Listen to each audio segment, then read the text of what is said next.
By hono, obeso wetu ani sabro sanfo fro no ayesi hono wonso yebo ho 032203 Shomuna yade mamono Christian Service University College se said ye wachata ya wade wo hunje ye Christian Service University na emfia duonu mo ti suapon yi no e na omadie nti omo hye ho fa dwumadie na ye nhyehyeye eso na omo eye no na 50th anniversary na mu no ene Otonsa Fred, the Otu Frank, Kama National Democratic Congress, NDC Amanyoku no, John Dramani Mahama, Semu Sejata, Emma Nebekasa, and Insimuno, was a gun or how ya ye wom, ya ye paya who cry young we assume come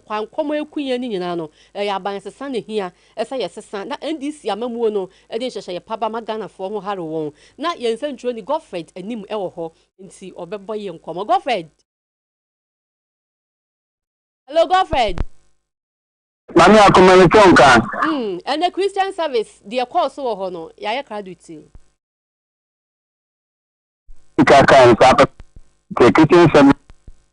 I'm 50 foundation dey be no media if you fast at the thing sabe. Enu mu enene Ghana man panida da on ko tu fan kama bi jamani ko John Dramani Mahama. Any PhD maybe national workers na kasa no fa kadina nko jamani ewo adimani a titu pa ne West Africa Ghana kan. Many women can say, I want to about West Africa, and then I was about to go to an alcohol. Now, I never acquire a many place and Kabea, so therefore, and I shall feel trouble. You know what you said. Democracy in Kwana, it is another Boama, and my teacher, a person, I was in there. And I'm going to be the Ghana Kakofa, I want to about a and you know, the person which say, I will pass in your mind Ghana, who will be many people Nana according to Tiro, and will show me that you must not go back to Amon. You and then more bad, they got no main, a good be a million who's on password. Now, you are going to say, and Pennyfonka, what did you tell me the uncle or such a kind of crazy beer? Oh my Ghana and Temples, what I could do. See, now I could do Sika, send the Sika, and see the phone cry, and we let you say, their haircut, a cost of one credit, being so cost of one credit. And then we can say, Ghana full round, so John, Pana, or Marish, and second, you don't get a media, you know, about 1 year cost where Ghana month and another Danko for the way with Tamamu down, we are down on an armor, a copa, which are bad. And one could say, December 7th, Ghana for about Joshua, or National Master Salmon, I say, so much of the Salmon sound no urban or the GP, Edgar Crema, which you say, a Juma in your memory or bar or the Shelly Dona air bar, or Safa, break Casapa, 24-hour economy, and which you say, I don't know what party you take this one, Tiasi. And which is a 24-hour economy, now the big JD, the attorney say, a Jumana, a be a pound or 2 pound in Siano. So, we turn out the person from the Banon about the Juma, Ama, Adiati, and you know, a Juma Junior, but to name a bunch of names, or the Boama, Uncle Community, Quahodono, almost waiting us so much now, almost looking after the public or Mama or Matina, Jumanti, over Primo Hanama, and a democracy lecture, Donama Panida, Jamani Becano. Or make change in anyone by the public one at Chasia or Chelsea, and now so said Ghana for me, I share mainland with us also. Or my Ghana and quantities, I don't know about this about the BRD, I found my preference. Yo, Godfred, you better see no yaw the 2 Jano Ebi. With the national spirit sinking to an all-time low and hopelessness engulfing our country, a change in governance and direction has become absolutely imperative. Therefore, I've decided to run for office as president in this election.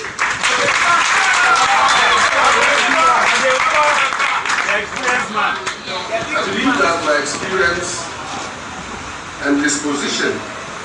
are needed at this moment of crisis to provide the kind of leadership that can address the myriad challenges we're facing as a nation. I'm keenly aware of the weight of expectation that will rest on the shoulders of the next government, given the dire economic situation in which we find ourselves. Real work must go into winning back the trust of our people, winning back their trust in democratic governance and its structures. In my campaign for the presidency this year, are focused on communicating well-considered policy options to restore strength to our economy and create jobs for our restless youth.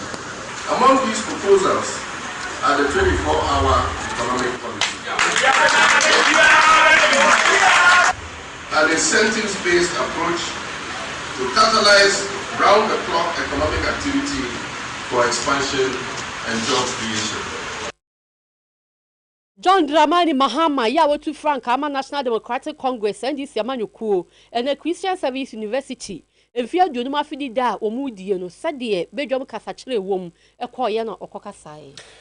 Say, ya kaka okakra, afin pibi no any dunkron, and about to ja say with Scrabia who do no more, and you know, do a beduasa. Woman to me more, so, and yeduma, and Jessica, and Fanya Juma said, yes, effort and tea, abani, and say. Se wan fa ne wanyim na wan pe kwampo befa so na wan gugu Scrabia no bi na afi no ono ankasa ankambum anya ne consolidated bank a o kire bie no na akwafa ka e de ababa be jaga na ade hye so titru aban ne sanse bibia ni aban no aso e no manfo pegi ani e de ehwe no a ampa wo gugu bi Dr. Papa Kwesi Ndum yenim se wono de e ba enwumanwuma wodo ebie no ono so waya de pa oya adwuma no bi Scrabia wodo e de ade a ba ko adwuma kotere ene sa GN bank a eno no egu ye Ghana babia ebi ewo na enne sei Dr. Papa Kwesi Ndum na nsen wa bekasa se ne license ya ye free se nsa fa na de mansa sa ba no kwa de ne ka media wodo bi odididie eni ade a ato sebra ha ese nka ba no kwa tuatwa ne ka no wosani pagya Scrabia de si wo no aba ne ye ni nyina enne se adwumayefo no a wo mo nso so ewo tamale wo mo ena true famoti so ti wa mo he Promise TV ena mo social media handles no so say Promise Radio ni ade no mo so mo tie radio ni de ne no wo mo ayo ye kire pa twetwere apono so ni ade kire placards so no mo se mo kanyina ene say Dr. Papa Kwesi Ndum na no do beka sa ye na mpa odi so ka ye va license ma no na adwuma no emfiti ase na Kamal Dean ya odi edom no mu aprepreja jedwumayefo no ene wo ka say the collapse of the GM or the unification of the gas in the GM was actually something affected the state important. As the economy is not good as expected. I can say that one of the factors that has contributed to the degradation or the depletion of the economy is the revocation of some of the financial officials and licenses, especially the GM. So we therefore want to appeal to the government, especially the president, the vice president, and that of the finance minister, especially the regulators of the financial system, the government of the Bank of Ghana, to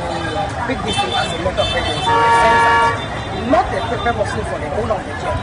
but for the yearning youth who are looking for the job to work as far as their family. Jail banks were serving as a security for the people, life-saving also human businesses. So once the revocation has come, it affected a lot of people in the country. So we want to appeal that government should take this thing seriously and also relook at it or reconsider or scrutinize the idea of the revocation of the license, not necessarily for any interest, but for the state. As to speak, the government is trying, putting on plans to be able to create jobs for the year, but yet it is failing. But the private sector has also come out with something, the job creation. So the government should find a way to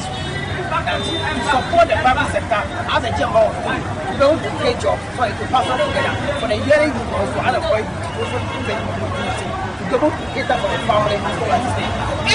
If you can see, if you consider the customers of Gemma, not necessarily the public sector workers alone. There was people who were what? Business men, contractors, students, public sector, everybody was there. And these things were just to make sure that they contribute their taxes to the state, for the state to use it as a development. Enti abante Kamal Dean ena moteni wankano na enwachi no enwefo no wankasa nso so adibia so so ne anu ati wangum eyo ejere no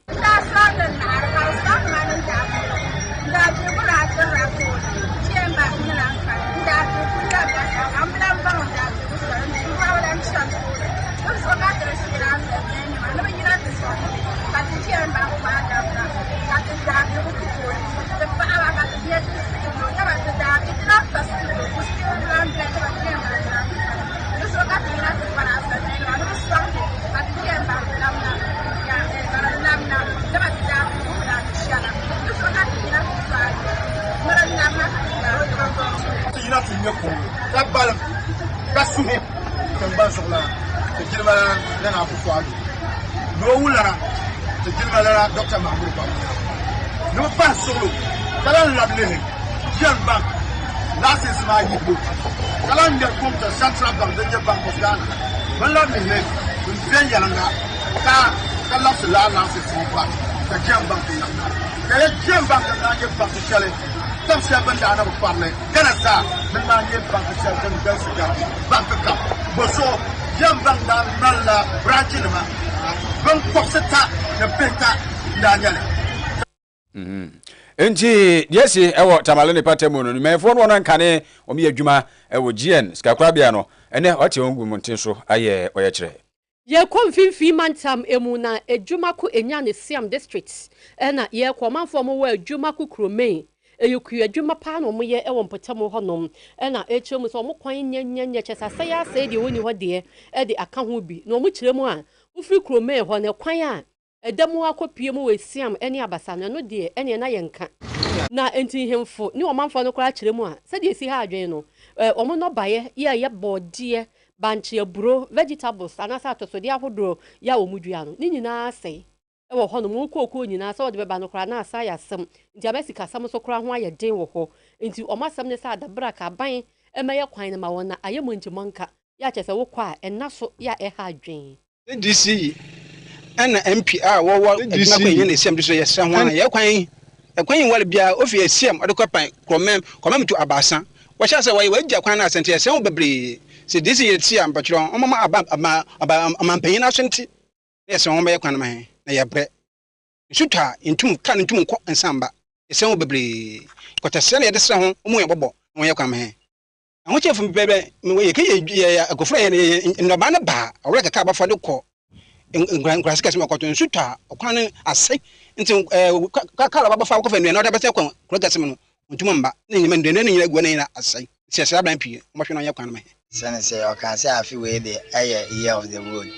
and nti ne yen da kwan nyame adomare yen ye bia contractor start ye adwuma wo kwantenum de ko anyina baasa but e kwan na che be 2 years ni contractor no so afi road no do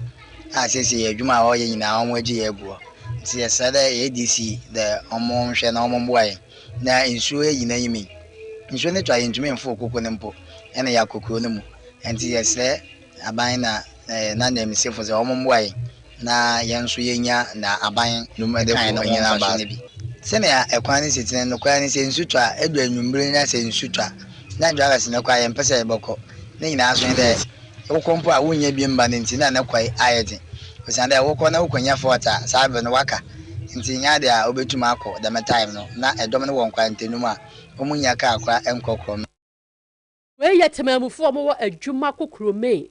na mankrado ye owo adwuma kokrome eye nana atwemfo ya wotoso enso onu nso kiremu a sesei no omo no baye no omadi awie no na asai isanza kwan ne nye unya ka akra na odi afaso nti sesei pa mankwankom na eto omomo modern no mo hwe no mo sis on be kwan mai ye de nam DC do onko regional minister onko Rose ministry na mo hwe na kwan no mo moaye na onwie kwan mai na bibia da wondo na kwan so ye adekase a ye hia de makro no kokro no ye beto no aye national cake obi anya bi ye adekase a ye srefra aban ho de on be hwe aboy ye kwan no tie sron bebre omo hwe no mo di demu djuma no enfame na sensu to na yeko ni eba no na aye asemdenden di amaye mesre se medana mekatrema cause na yekodidwa ye fifa yekudie yeku anoma na de kwa koton no adwuma ko ne denchira ka no kwa enko ka no ba emba abeya adesoa kese di amaye ti ebesre ya aban se yesre no onhwe no munyi kwan man na isu ne esi from no tembia be ma ye ho akire ewo yedwumadie ne yakoni abani mu eni ayati ye eye omankrado ya wo adwuma kokromane na na achemfo ya wotoso enso na yeka nyina omani yedia na yepe na nse wotoa bonse bia wokania edum America kredi ena saade no so sa asase na obi no muguze bisa na ne Ghana ha ewo no ada isese dum so no atetede no ane yesa komu ana asase de na Ghana banimfo no wono mo ye afia ho de ne ho ntitiru enyinam no se begina so ewo efie ahodo mu na agya ensuso kra no enya bia trafie empo wo mo a wo ye nwuma ne ade a sa asem we no ena kame se Saudi Emirates bedwani Roxen Nelson dafia makpo edi kan bi sa wansam sa bere no a be busumi bi nu ntem ne gina mu kakra no a to bi sa wansam no na ja kwaya twuma mentwe a na bi no mo keka se dum so no a nti afei ena wosoafo ya wo hwe anwode ne yeso honorable Matthew Opoku Prempeh edi ase bia betudwa napo akasa na ansa no no kra so wo baba bekasa yi na krata bi nsusu de nam ye ne efiri sigifo akache se dwumadi esunku bi omudi be na wotwem yensa ntem no ba bi wonum a yebedudum nkania ani ade a dine chese wo se opusu opani no di Dr. Matthew Opoku Prempeh nwumre wo de betudwa gina ne se nya nokre wo se nya nokre ye tititie ni nyina wo se nokre bia ni ho a ewo mu na se de omanfo ehu no wo monte ase se ye bia transformer bi no manfo no adidi asisi adan no ani ade atwetwe nkania ni bia ma connection ka connection ye se bia illegal connection wo no atwekania ko ni fi atwe bi ko na dwuma ni ade enu nti no ama no power no akwa ko gina transformer no so wabra anu aye den nti wo ho anu atumi kate eno no nko ena afa susu grikofo na nsan wo mo ye ne se wo mo ye siesie bi ewo wo mo fidie no susu ahu bi nti nyese bi adum so bi ena eba ni chechire mu kakra ni. We are pleased to provide the following response to the urgent question. No, ECG is not undertaking load shedding as at the time the question was asked. So Speaker, consumers were experiencing outages due to a number of factors. That included localized outages due to overload on lines and transformers. So Speaker, there are certain areas in this country that all of a sudden the number of people resident or the businesses that have accumulated, especially I can give an example of parts of East Legon, which was a purely residential area, now has become one of the major business districts, increasing power consumption, thereby hampering the existing lines there. So the transformers and the lines have to be updated. Outages to update the capacity of overloaded lines and transformers. Same power, Mr. Speaker, at the time the questioner put the question, Sempower had an emergency valve leak, which meant a complete shutdown, losing immediately 340 megawatts. That also contributed. And then, last but not the least, plant maintenance on our Mandi power plant was also ongoing at the same time. The emergency outages, sometimes also requested by a great company, had contributed. So, there was a myriad of factors that unfortunately had happened that were causing power outages in different parts at different times. So, the reason why ECG went further to say that they were not load shedding, because most of those instances were not planned, and so they couldn't have come out with a pre-program to say that they were load shedding. Dr. Matthew Opoku Prempeh napona motene nkano sofo ya wo hwe enwode ne so. Running mate Honsensam Emmanuel Patriotic Party the obey Dr. Bawumia ni tua pamu. E Honsensam akosoa ma manfo bi no mu nipa ba miensa bi. Ena sese de obi ebo mu di Dr. Yawosei Adutwum. Yo wobosomtwe constituency sam na hye wono aye education minister. Dr. Matthew Opoku Prempeh dodo na friend na Pomensia South constituency na hye bedwani ya wo yo so afo hwe ahonene. Ensam so ena honorable Brian Champon abetifi constituency. Oso afo hwe nuane ni kwadwuma nsam so mo. Ena nipa dodo na yebo mu di nanso kame aye se Dr. Matthew Opoku Prempeh na po wono na dodo na abɔ ne din kete se de etie bi amanfo kwase ye de amana ne sa akase ye be hyada announce ene ho nsensem a na ne wo mrahye bedwafie mu se ye di kan mate so okoyi nsem bia no efa nyama ho ne ne ensem ho no ena honorable Roxen Nelson Dafia Makpo ya o ye mrahye bedwani wo South Day constituency o bɔ ne din na no was Mr. Speaker running mate se na chese na no ne fumansa na obeka se honorable minister ene ho nsensem nti ekoye concert kakra na no na afom ene sere kakra yenkotie bi metro so. Mr. Speaker, I didn't hear what the running mate said. Oh, sorry, what the minister for energy said. He said that his answer related to the time of the question in March. But I don't think the person has been affected by a fruition of time. So I want him to speak to the now situation. Honorable Dafia Makpo, South Day constituency, Mashebedwani, and some of the tuja, Mashebedwafim na, also for no hwe ahonene some so Dr. Matthew Opoku Prempeh, one of which we say, I say, Honorable Dafiama Papa said, or Janena Semono, and the F baby into an also dear course. Mr. Speaker, like I said, I'm under your care. The questioner is seriously attempting to drag me to issues that are not around the question that has been asked. And I should have to even want to offer an answer. Mr. Speaker, for the House, I want to put a record that if this question is put, the Speaker admits, I'll make myself readily available to come and answer your question. Thank you. Well. Honorable Matthew Opoku Prempe, Doctor, and no. Yadi chemo Doma Central Crucinim na Chief Imam and Sheikh Zakaria Ibrahim. Na semwa wo kanyina ne se na no da ye ba ya Ukraine and Russia for this year ni ntokwa basa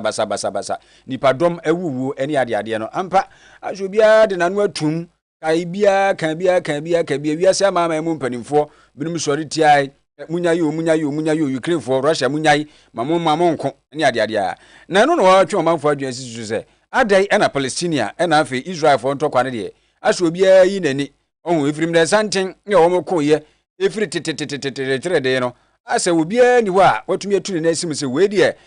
yaka metu atwa ntokwa no omo enkubiem na ninchetiremu kakra wode emaye no na wotu asosei we are say and awudi adoso atutu asem adoso pasaminkumia adoso ni nyina chino ne eya reho kese no say 2022 ana ntokwa bi sori ya Ukraine we are say nyina ba bi obefa bi Ukraine yenkoboa Europe akan ho abom America tankire Africa fo ka ho obi aka ho bi yenkasantia Russia na yemwa Ukraine ne omu ye data na ya papa because yesisu obi a ya mekwan so say yeboa na defend week na yensiesi asem ni ye anche bi a yankopon pesa odani Subaya dinti and since 7th October be permanent boss won work any akire nipa yesusu se nka o me patant okwa no ye de kwa United Nations asetna se nko pata America force veto power ye mpene se ye mpata ye nja momonko at the same time we are journalists na sa report ma ye say America na o mediate na wa separate okwa no nipa na o patant okwa no sa nipa kro no na sponsor Israel e ma wo apodi ahodo nyina bomb sa ne muduro 2000 tons ya paya gu nipa so me na no mu nyina hu Ghana mpanifo hu we are simpanifo hu enti we must be very very careful and when so nya Islam asem nko Israel fo nim se we kremoni we Christian entokwa ye ku Gaza fo no ye ku kremofo ku Christians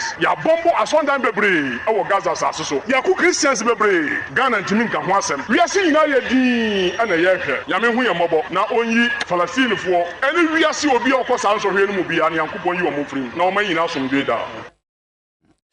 na ni nyina mu Doma Central enso MC ene Honorable Drisa Watara ene wo se emfa woni se de wiase AC ekro kwantokwa ede ade ni nyina no atuji nipa no a na emum no de ne kan wo kan nyina ne se International Monetary Fund ye ne amefufu ye ade ya wakwado wo mu ya wo mu na eche de ye yenye e wo Ghana ha no so mo so eboa papa MPP amamu ene aban a wotizui. Your Eminence, in spite of the global economic situation which has led to unprecedented IMF and World Bank intervention in many countries, government has remained committed to delivering on its mandate to the people of Ghana and also all sectors of the economy, especially education, health, agriculture, infrastructure, job creation, etc. Municipal Chief Imam, the government has not reneged on its commitment to expanding infrastructure. Major road networks across the country have been constructed and works on many other highways, inner city roads, interchanges, urban roads and feeder roads across the country continue to receive progress steadily across the country. In the health sector, our landmark Agenda 111 policy to provide hospitals to all districts in Ghana and new regions without districts and the regional hospitals respectively are progressing so well in the various districts. Our innovative investment in drones to deliver essential medical supplies to the most part of the country is globally acknowledged as it is making a massive impact with daily delivery to over 2,000 health facilities in the country. Education, we continue to invest massively in infrastructure in the form of classrooms, dormitories, laboratories, vehicles, training centers, and equipment to meet the increasing demand of free SHS and TVET, which has seen significant improvements across the country. For free SHS, the over 70% increase in enrollment from 800,000 in 2016 to nearly 1.3 million now, as well as the parity in enrollment between male and female. which used to be worryingly titled Towards Maize, clearly show the impact our investment in free SHS is making. We have also invested in STEM with state-of-the-art facilities to provide the best in this contemporary era of education. We have continued to prioritize and spend more on education and skills training because it is the very best way to empower the youth of this country and Honorable Drisa Atara MCV bafo Dr. Engineer Kwadwo Damwa Aferi ya wono na hene doma na matran kunyansa aseso na ukogine mu ma doma ma hene wasagefo Dr. Nana Ajimabedu wase ade yo no tosumienu nsusu na mu no wode nsam atudwa nyina na ne nsam no nse ewiase de se be kusa bi anya do anuafo te a ya asundwe nko a enye se bi a we ya adamfo akwada ketekete a so ye nipa so ye nipa nko ade a onu so ye nipa no we ye wunua emfa so wo chen no ana wo no wo chen wo bia ye wunua nti anuafo no ene sa do ne ye pa eye da kese ema ye nuanom rambofo osajefo asemo kan se baka sala nkuransha asema opese ye mfa ntomo ani ne se ye de ye do mamani ha ye jetum se rambofo ne do mamani adi ni yi pa empontunjuma bibre yakomani ha muka ho bi asundue ewo ye mani ha ba bi nam de okwa jesa ne ye do mamani ha de be wo ye de ta de no kire mo se bibibia ni wa ohun se ye ne moti asundue mti obo mo abaso na asema opese ye de tomo anyim ne se odi bibia si nani so wodo mamani ha ya ato ne din sa aprapra ne kanye aprapra opese ye di ye hone die nyina ye hu se da bia oba wasi kwane so na oye adwuma nti ye mo ye nuanom enkramofo a ne ye hia hai ba bibia ye wo bia osora no pa ne waka ye adwumadi a ye wura odi ne no so waboa ama sa adwumadi na koso ne ye toso mienu do mama ne ye wo amamere bia na afahye bia ye hye ye frɛ ne kwafie afi ye bedi saa kwafie no ewo bosome du mienu no de toso enkono ekosi aduonu mienu hona ya fahye no ye bedi no bafo Dr. Engineer Kwadwo Damwa Afari ena mote no enkano no ene kusi doma mahene anamu ubatemo no so edi nsemwe atudwa Promise 102.7 ena wasugu so aweti ensa so ena Promise TV akacho se social media no yene nam ho nyina Promise Radio ene ba bia befa bia YouTube yene wana ekro yeto aso oswafo a wohwe nnwuma ene adansie samso Honorable Kwadwo Ponkroma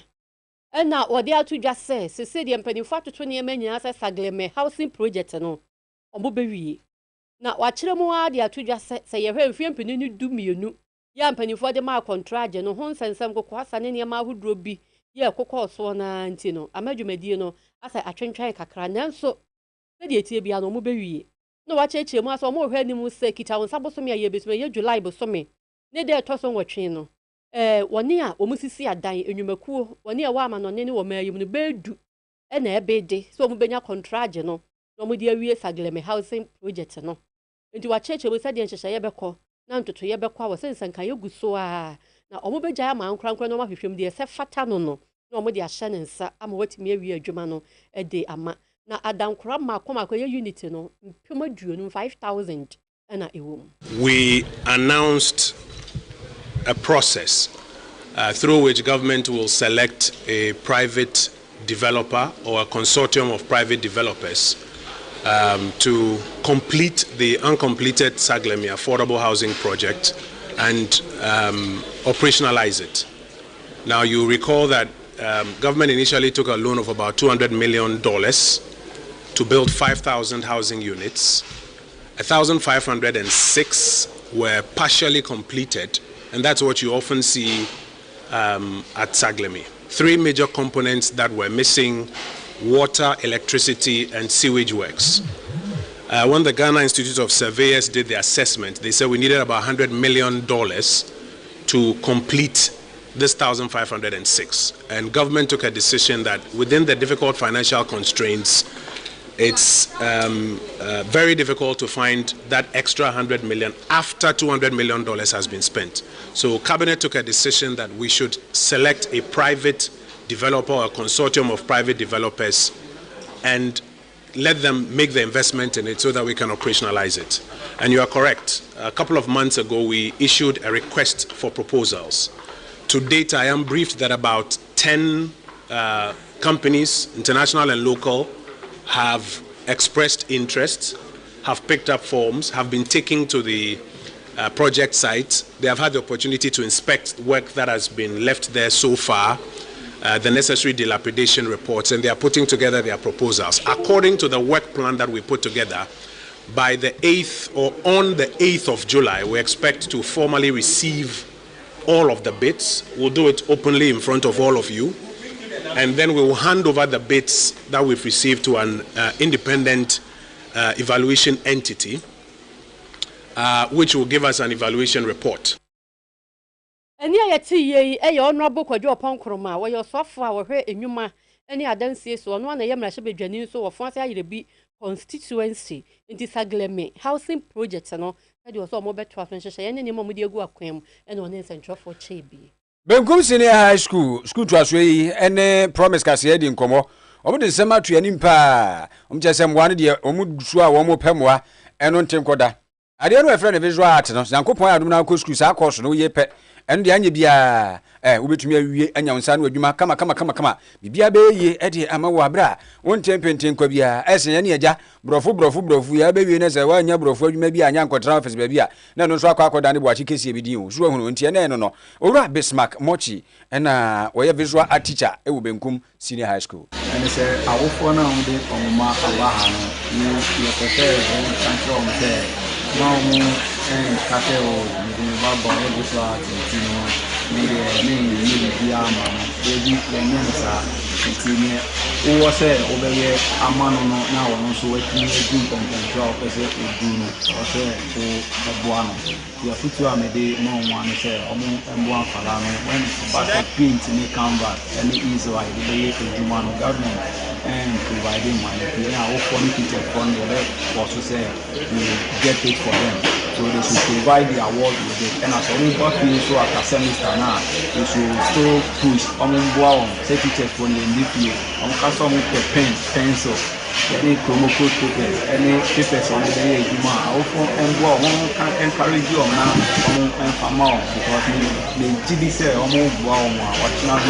they will do well. And I almost any was on by how mommy, daddy, mommy scan you and I but with visual art and I won't push you on with high level only to me I will do they can do it on their own without demanding from them. Na ni nyina muso adesua for ya teacher odi ti ewuram no ye visual art yes course no e school no Benkum Senior High School nkomo eni edi omo so minti a mede mo share visual art ni se no hu se na me nua no mpanyifo ne bi wono ma omo ye visual art na visual art wo ye no e de ho adi achi nti ina ma me time nya nkwansha se ni se me so me ba SS na se me visual art betimi da kwa achi na me nua na mpese me nua wo me nua se na na me bi abo na me tia no ma mo fie ene mo wa se bi mu ni adwuma ni na kwanye se ma be ma mo se visual art art bia baby a uskosia do wono ma ebetimi abo ama be bi achi course we nti ebetimi do man kasa do wonsa na adwuma bi aye bibia ama na kosu ya ma no we nya ne ado be ko wan ti visual art de me siro bia se bia me nya no mo JSS training na ko to school at least my visual art campo enka schools be 3 do me de be ma me nya na mo amu ofie ani mo amu kwa control this year me mo se mo be tuti visual it's a visual art we wa ka so betimi employee wo enya de betimi atwen be twen ama aban bia na obi a be employee na me pese me ka che mo nya no mo nya se mo amu de se visual art for bia etie wu na ye enya no kro ntia me de mo che visual art ni so ibi a se juma ni Ghana so obi a ni to aban so the first time me no get aban so ntia me de mo che visual art it's a important school na ko here e ja me tuma ni ka kana ma kon na me no nsa ni ma ne bia na me di ntia me de mo che visual art enti adusua for no bi ensem eno no ya demo ko Samuel Otu Presbyterian Senior High School e watachment ata no South mansimu wa hafomantam emu omanya mfi aduonu 50 years ya o mahye ho fa na dwumadie na se adwabo ni mu na Owura Evans Asare ya wono eye headmaster e wo school num chete school no wa ho kire mu pa ene se mfi aduonu mu ni asuo kwa na fence work ra yantu bi emfa school no enti sedi akromfo ni nipa bonfo Owura school mu ko ba ni ebi bewi ade ebi etimi be kontokwa ne ne men se mfata no wasa kire mu se ba bi kura chechefo no zo betena eya asem akyerɛkyerɛfoɔ ne ɛyɛ adwumayɛfoɔ yɛ ɔmo wɔ school nim bɛɛ du ɔkono baako 91 ne mu nsia pɛ ɛna ɛwɔ campus hɔ ɔmo te hɔ ɛwɔ baabi tinti ɔmo bɛsrɛ ɛsɛ aban emesi staff accommodation so ɛnka ho ɛbɛboa mo matimi ahwɛ nkɔla no so yie paa ɛfɛ nipa bɔnefo nsɛm. In the need of accommodation for each staff on campus. Out of the 91 teaching staff, only 6 live on campus. Providing suitable housing for our staff on campus is essential to promote effective monitoring and supervision of our students. And no offense to all, our students and staff members and school access remain exposed to security risks and intrusion by outsiders since the school has not been fenced. Just some few days ago, some boys from Bechim invaded the school, threatening to beat up a teacher who had punished their sister who was going wayward. Completion of abandoned projects. Olua Evans Asare, wano, headmaster, was Samuel Otu Presbyterian Senior High School, Techimentia. Na ahafomantam musoafo, Honorable George Yawache, and one also so best strong Korano say. Akwanya kitu abi omo benya bi ebetimi aboa mo matimi asun ade ye abaye oman ba pa no omanya baby page na no omo hwe so omo befa sa akwanya no na omo da chikita won sa abri. My advice to you is that the opportunity has been offered you to add value to yourself and to become useful citizen in the future and contribute meaningfully to the development of the nation. And as I always advise my students, the world will buy you at the price you offer yourself. I am mindful of the numerous distractions that engage the attention of most students.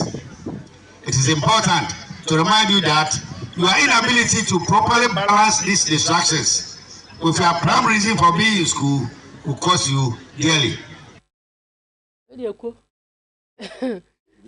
Mrashabejani Hawata North South constituency, Honorable Benjamin Yeboah. Yeboah section so coin was so best a school penny for a dissuan for any acheche for nyina. Ese ne die e wiase nyina dane akrakuma baako. Ya ba for quantum pounds nim die e na air cost nti omo hwe so omo befa sa kwan no so atete won ho yie. AI artificial intelligence na boa e me na abrabọ ne adisua e ho ye ha. It has raised a number of people, that is medical doctors, PhD holders, politicians, academics,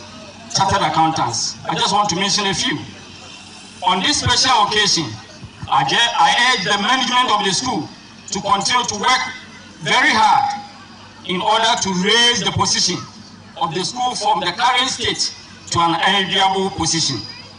Times have changed. I'm urging Samuel Otu Senior High School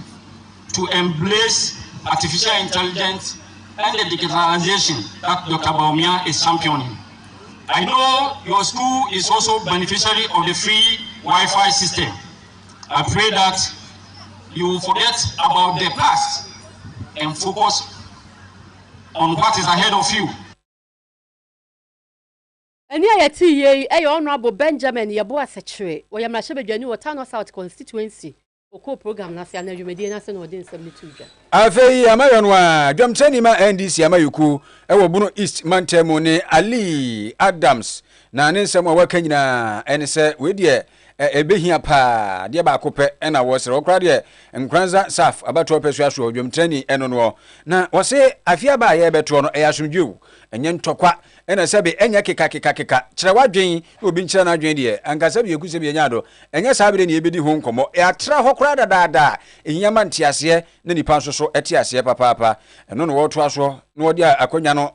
ma wo manfo sɛ be yekuse be enya do obi atimi kyerɛ na adwen a enya afi no obi be kyerɛ obi eno so yade hia pa edi kan mayofo de mo amote no mugina simpi su a ode wo se wo ye mayoni nuanu amayofo no otumfo wasi munyai kasatwitwie atimidie basa ne twetwe ntokwa ede ba no bompa yese Yankopon omagan asumbi again ebeti na ye amasumbi amaye mamu e na ye wa don ko se hye ya lesin e basui e de hye be ye dum ne di no kwa amaye ho so obi nya na dwen se maba na wo so nti me fa kwasi kwan bi e de asisi no nia so tutu nia onya asumbi because de wo sisi no Yankopon so tie asisi from paibo ndi na srese ye politicians afuwi eye abatu afe ye ade eye pepepe ne mompaye se asunde baba pe enura nkremofo kosom ya se asunde nu anka nya kwan enkosom ka hu se ade a ne bo odin na nipa antiminto ye fa skanto ye fa ahode ento eye asunde na asunde eye pepepe ye enu ye duma be nya asunde na no a ye twire din ene transfer ni me bebe esisi na meka se enye the best set ane ma sisi na nanu ma tena kunja asofo a chifle ma me mpaninfo mo ko mo koto biani ma mo mompaye no afesu yenyi aten ene ntie se obaye bona wuyi na tenya ompena se yendwen yankwa yendwen ahode yakopon so oma nkwa pomeden a no de wi asa japaden na achi Abraham esum nyame no wugidi na yakopon hihye bia ode ma no obedi pepepe na yakopon so no poso hu se Abraham wugidi na sa gidi na nkamafo yibetima gina no na sa for the boy ya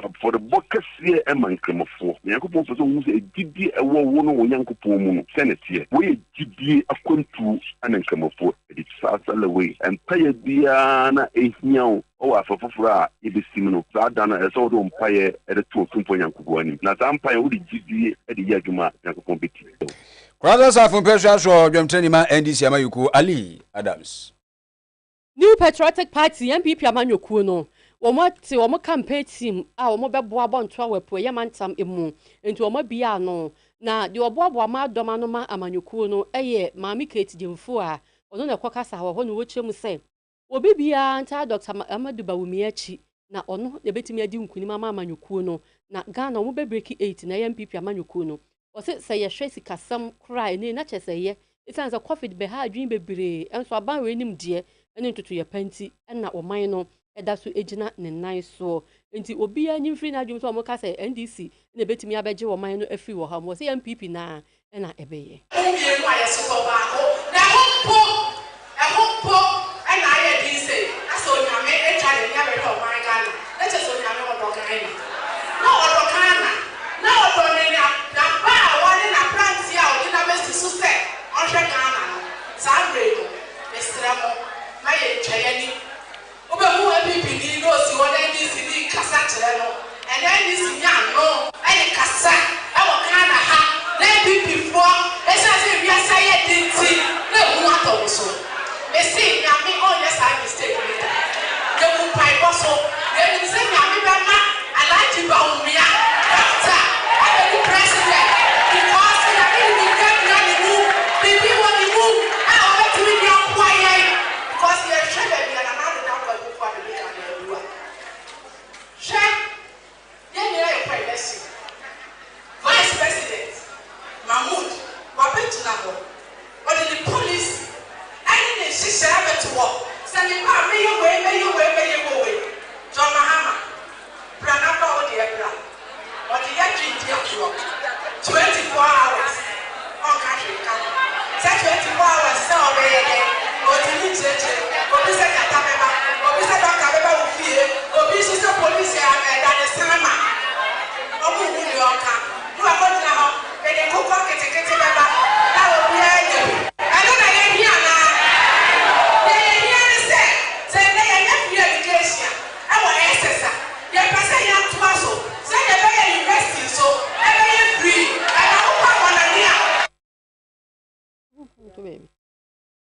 me mercy da kwa ya wo no eye Eastern Regional Women's Organizer enso so echiremu ya o chese digitalization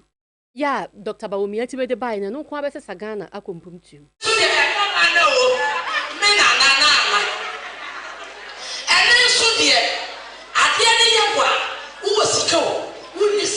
health insurance ye medical insurance and sana ye bisawu sika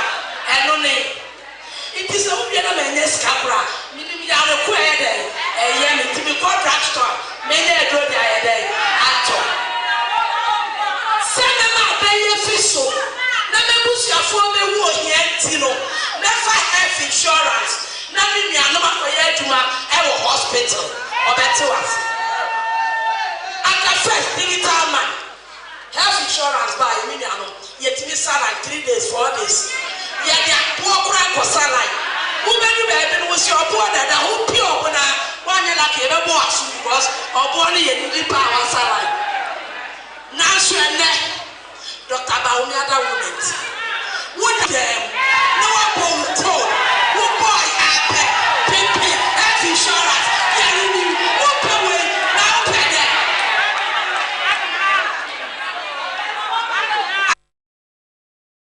Very mercy, Amoda Kwa, Eastern Regional Women's Organizer, MPP, Amanyuku, and Promise 102.7 FM. And I promise TV, KaseƐ Negusua. Ye be ede emamu one busuafo. Ye toa so ewo ensemfu fromu. Ewiase emre ko na emre soso edane. Se de twedi ampon waka se edase bo anasem ebebem na nasem soso asisada. Ewiase nyina bibia betwam na asem de etim hoda no. Da. Odane medi ede kire ne ma. Atebida de ye po yempo ebeba. Na soso no se ema ye ye twen ne bohye. Abusua empapia ne yetete nsem efiri woni anyankropon ese wada bibia di ede akire won. Ma me ba ko ya wono wo apre Roman Catholic asafum kumasi apre ha yefra na ma me patience dua ene we Patricia dua yo ene sai na chese part no part dua ena wo se wada na ne na yemu no de wahu e wanani so ne se wani zo ka kire wo se Ghana fom Ghana ye bone nyankopon atemu bi a nam kwan so a eba no e wo se etie ifiro no wanka sa num Nyankopon asem ye no kra ye nkɔ ne nkyɛn na gya yeni nkɔmɔ kakra ma me part anwumere de egu ani I promise 102.7 FM na promise TV ye kwan so ye mo akwa aba nso be mic ne ma me ne bom ye gya ye kwan so de bre e kwan so bre wo ho jo ye nso de gya ye pe bibia tie sanse de KaseƐ de ye bie e de na wo se wahunu farma kuma ko ne ntio ebedi nkanse on konkron nyankopon ma banka se ne de da wase ore open wo homo bro na masa me ma betena ha konkron wo ye chekere for penny me mpa ebo ne ma de srede se ba de odi aso am se we ebrem fam no my Ghana na me de aba konkron be pagya mi si nchen wan kasa be kasa fa me mu kire wo ma we ebrem na nche na opie wa henwe no ma wo ma de bon yefa ni wani mu chefa we na me so nyame agya nyame oba nyame wo konkron de mu amen abusia for de me kan na so be se wo my Ghana na mo konkron so obese o man Ghana na no na ye bubisa say die nti na papa so obese o man Ghana owura say atonrecha na o man to abroche for no na say Ghana ye na so ndwe man tin ko die wo da ye a wo so da ye no da ye no ebrebe da be na wo da ye a wo nya asadi pa cho minya di 3 days na me kra minim say owura na eso wo da sa 3 days me dana me sorry a o be kasa chere me dana me sorry o be kasa chere me dana 3 days me ni ba mo say papa de ma say bi ma me wo say me okay ma o man Ghana okay ntina no odi nkan so ama asofofo ahu aka ache me say baby afest wo de me duye na me nim say ye no wo de me betra okay nti edi asem ena nyankopon twedi ampon nyankopon o ka kire wo yo ka kire me say obese o man Ghana die nti na obese o man Ghana wo say atonrecha no man to abrochi for no onya na nje say obeme bia si Ghana vi say Ghana ye nyame som man is we raise what transidin adwene hu say ye ya ma Ghana e free ni sa ko din kofu kufu from sem it wo ba be say o man Ghana na me busa ye nyina say o papa so be say o man Ghana emu ni pa hefa na ebe gina ne kuo be no omo je me na awo man ma ni ama papa aso na bu fihie so ba be say o man Ghana menu ama no papa si ye ho ne ma dooso dodo owura ise ma ye ho ne ma e we ye ho dooso o se ma ma wata ne ma na we to was mi nti wo se ma mo ho ne ma dooso ma ne ma we ye ho dooso ne ma ni bi ti say papa si makeup se won pe enwi won pe lipstick won pe pencil won pe eyelashes won pe nails won pe wo se sa ne ma na ma wata ne ma owura sorry dan kakraka we chem ya premu na begu abonten na ya sorry dan be na he fa sa na ne si hwa na hu ye tais so ya premu na abe si kwan no so owura sa so dan mu ye nwura nko ya pra asori dan mu nyina wie no abegu kwan na no se ye wira no aso nyina wo se so aso dan mu ye nwura nko se efin wom efin wa so nti no pa kire se kire mu eno na me bubo so se makeup se won pe lipstick won pe enwi won pe pencil won pe nails won pe ye ni achi ni owura isi won pe eno ni fin na wa so dem na papa isi won papa isi wo ba no nya kra ba akopa ode no mo isi safo de ati aso ode ne beko se se wo pie na ni mo nyam se ene ya nka rata isi na wo nya kra ba akopesi ya ba akope yo de no ho asi wo safo de ati aso owura no so ode ne beko na chese wantimi anka mienu mpo ba cho de bi nti na se yete ase ya Ghana ha nyankopon ba na se ne nyankopon se ne ni mo nyamu a se de ono agina so aka se onya kra ba akompo no a na chese mpo de be hye ono na chese ahwe a wonya ba akompo so onya kra ba akokra ode ne beko eri ebiem na se hu ye kwa anka mienu sakra papa se me obi amusa hwe mfi ni wo sa amre okay emre we nya mre busa bibi fro no asafere ro na ehwe bibi afri ye nchen mini ama sofofo a wo soro afre ye ne papa se sa amre nya nkon hye mre emre we nyamra obedie na abeto ka na abakwa abroche nya sa amre ni nie emre we yamra yen kan che o ma Ghana ne asafo ne se o mo sa che o ma yo so ani ni no ka ho asam na ben se ubedi ye bakwa abroche fa visa bra ne yemo mpa yengu so fa passport ene sa ne ma no country kra no apesa okoso ne kra de o mo je flag ni nyina country ni flag kra no o mo je flag no o mo je ni yesi e fa bra ne yemo mpa yengu so no wo se enya numum wo se nya sa amre ni wo beto ka besisi adan ne ade no enya mele ni jinshira no wo se nya mele ni emre we yamra yen kan che o ma Ghana mu ni pa ne asafo ma ne enne mere ma obi e pentemadi yi wo mo sa che o ma je so ahini na ben so ahini na papa ne kan ho asa o se aben ha dan se ba akopapa papa mfrema fa ya ye buto ye ha dan se ba akopapa mfrema fa ya ye buto ye no si ni pe ewu o Ghana ha no papa se duro onim ni de ewo mu obeyi ni de afrim wo wura ise duro ho so wo se o man Ghana onim ni de ewo obeyi ni de afrim na me de ka meme ka se mu de na ka meme kire papa ne se nko ntwa nkire obi a na obi hu se ne obeye o man Ghana ba me uja mitimi nkire de wura na ebre be na wo se wo de ama ya kire se ebe ya temu damre ana se ifiri sabre ye kono bibi betumi yesi ti se bi atwere nche ma etototo ama ni bi no se ebe to Ghana na me ba cho se niema owura ni jutwa kire de na se fi na de koyi na no meti aka se bibi betumi asisi wo Ghana bibi beti akokoso wo Ghana na obobo obi su sei ihu nsu yire ihu eja ena mi hu mframa ni ma mi hu ye no na dan si wo kra na hwenka na abrosan na edwirigu fom sa amanfo pipa wo yo matata no wa sorry sei wa so da wi wo no mo a mimi ntimi njeje de ba wo se mu ne ma nyina ne no anka se edwirigu fom na titigu fom nti we de yehwe ikakra ebrebe na aso da yi so da yi ko 1 month edin kan kra ba ha no de eno ne de se ne ene wabai eti anadwi de ma fa me hu ani kra ade o saba bi mu ene wo gina wo so papa ne gina wo so ade ne ma me na mu na Roma for friend no mail na anadwi de ono ankasa ne gina me so anadwi de ma me na me se mesu ama ade ache ya me ho kire ma anadwi nti ya ne wo ka wachimpire se kan ho ana ko kan bye so si shemen e say don person mo ye no mu ntimi nye omu ntimi nye se me ma o man Ghana aso nti sese na e kwhye no omu ntimi nye nti o man kasa no ko mo kire wo iti na adi se me sole ya me si ni suon kwa me sagu meti na me ti ni suon me ho kire me ho tete me ti o se metimi ba o man nti sese ne kra dia asem e na wo ka a kire Ghana sese wiase nyina etie wo Promise 102.7 FM Promise TV and social media handles ni nyina yuko YouTube aye ho Facebook so Promise Radio empanimfo ni tie ni ade na wo ka kire yen se nyankopon empanimfo na aye bone mayofo na aye bone enfo na aye bone pote ya opeso twe Ghana fo aso a wo pese ye tie ntie nsa kire ya adwen acho rasta fo mo twa rasta o muti so kasa fa ho kire me o se sei apei se first akonfo ni twa rasta o muti so na Ghana fo me ma na ma nya twa rasta o muti so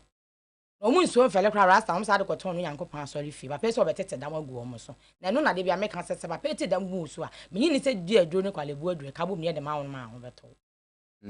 ti rasta no ra no ompe omo mafa kwati kwa abo no so omo nyu omo ho onka de bible ndu omo adanse so mtisa kokko hidu mbutu ko su enyo ma anga sade aso a pese kwa kwa wo fa so wunya osika a wo di si dan no nhwemu ho ye enyo na de ma wo nhwemu ho na emo menka do se peja wo dan ne ogina asase asen ye ne wose se won sakra pija wo dan no wonyana asase dan no e kwankwa wo fa so wunya usika abone na nyo na de ma wo no na wo di si dan no e ho no nhwe ho na dan so de be so de be kutu won de wo gina asase sa na afa akwati kwa abone so na ade to kaya sa na owura yi ka owura si pija wo ka asase ne de awoje bible si anhwe so an ni ne tena na ka na no so musa o man Ghana se so an ni tena na ka na de akọ de be kan yo o man Ghana isi ne ye hwehwa na okay na nyame nsem hia na manu pa ye Oduefour bra adwuma papa so fa bi nka ho so bra adwuma na manu pa ye dia sa me gam papa ampon bo nyu me ka cho se ba wo pa fo komu na ye me ma mo mgu ke te Dubai ko be sa na ge nyina nka ye mo nyame nsem hia na manu pa ye Oduefour nti de wo hu no wani so no na ahyew yankopon no na ahyew sebeka na adasante yate na medimedi su sa bere eni ayatie asofo mpanimfo ene emu nkuma mpanimfo ne ya chese obi a ya te Ndi ya beda wase ne kura mu no dia na wo kan twa to ne yempedwa yemu ne kura nyina so ahini na pa ne ka ho asem na ben se niam na wo twa che se na wo be ye dia ane Ghana ye ni anije eti sisi asem we dia ye wo se etimi sa so ayadwen just na nsem fra me bi kura no efefa fa ju beto afra ma na efefa fa no kura no ebetumi aye bia wo ho ni hu na nsem dia etam obi ayi container bi wa ha wo okay pa we dey fa ni ni ago nti am say ni pa bi timi di ni di agoro yate ya be say di nkomo biem why ya be say di nkomo biem enti mama part na mote ne nka no Patricia Dua wo kwa sore e wo April Roman Catholic Church ho na wo nti abusua nyankopon na di ahye na no se omebọ kokọ nti kokọ no na wa ba bebo no di twato kama na di amaye ne nti nyankopon ya adom a ebesa ya toa so na utim sensem wona no pa ya opeso da no wadie e kire nyankopon emma oyi na dia na kire se wo boye kokọ no enye akini o enye akini na nyankopon de ye adie emze ayi no ba penso sa da ye ayi Moses nkuan ne hu na no kwa fa na ne hu ne ja ene hu se da flower ne ma ya hye ene wo se krachi yi wo na se mpaboa na bebi agina ne asase konkron ono kra no wan hye da fa na ne hu no nyankopon bi ene hu a wa hu ne da nti wakasafa nipam wo de akire nipa kasafa ne nkofum wo de akire ya nti wo da ho anyankopon tumi akasa akire wo nti na kire se no ma nyako nti ebi na ba no mafo nti ne ba media obi kasa no wosi nyame se ya ya nyina chini wunti bi ni hu achi ya nyina chini nti media unze no what time no fa ye yo mani ba o mo ho so no ehia pa nti ya ti nyame asoma no ka nyame ase nti ma me Patricia Dua no mate ne kan wa pre Roma asafum wa pre ya kuma se pre ye kwan no so ye kwan no so Oh, so for Promise 102.7 FM and a Promise Television and you may not see a KaseƐ so and na wasugu na wanigu so a wohwe bi no ye wie KaseƐ no ewo amanone na ye kwachad arehosam na esi atoreja ma ye ka ho asem ye bi na esi wo honom na ye sinipa etuo bi atoto eja nso so apapai ama nipa aduanan sia eprepra foforo benkono enso na ewu a chese ya arehosam pa bia sojafo de wo makodi eguo no na chese tuo ni bia pepapeja de sa wo hawi aba na osofo hwe apomden sam so ewo Chad eye Abdulmajid Abderrahim na woni sanjofo di ngomo no wo chem se kura hu bu abon chese nipa epra ni pra na hu pa e mo odin nti omusuro se nipa ni bi kura be sa free mu de aka ho na ne wo ka ya wo de kwatu ni Facebook a wo kan nya ne se osese nyankopon ma woni a wahwe won kra no asomdue no munya ba bi pantana afi abusuafo mo yakọ ya efira komam na woni aprepra no nso no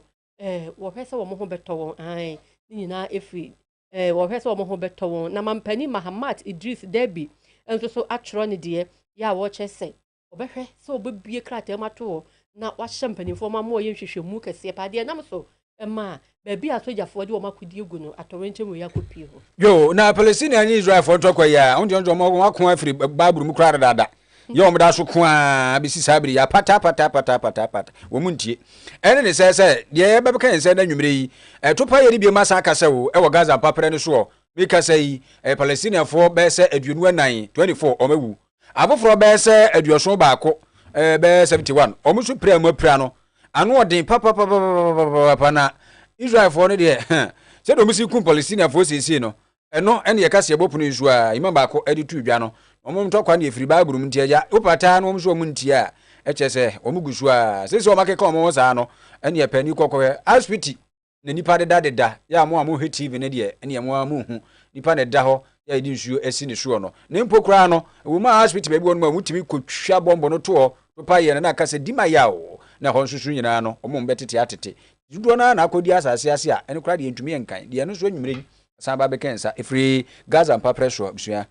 eno no ya de KaseƐ bonus Korea eye sabofo Jimmy Cliff eboa no Priscilla ana obapa Prissy na ebebo ye chidom DJ Mo ewa ha na sofo Richie eka ho na na pokua mu nyina adusi pokua ene seba room fo nyina nso ye da wase medi ede mame afia nya ko papa bi meni abema krobia asante DJ ba ko pe DJ Riches oye sofo sofo on oye sofo sɔfo nti woka no afa sɔfo na nka ho meka sɔfo riches nti sɔfo betena se sɔfo nso deɛ wɔbɔ nwom a wɔdɔ ho nwom a wotini din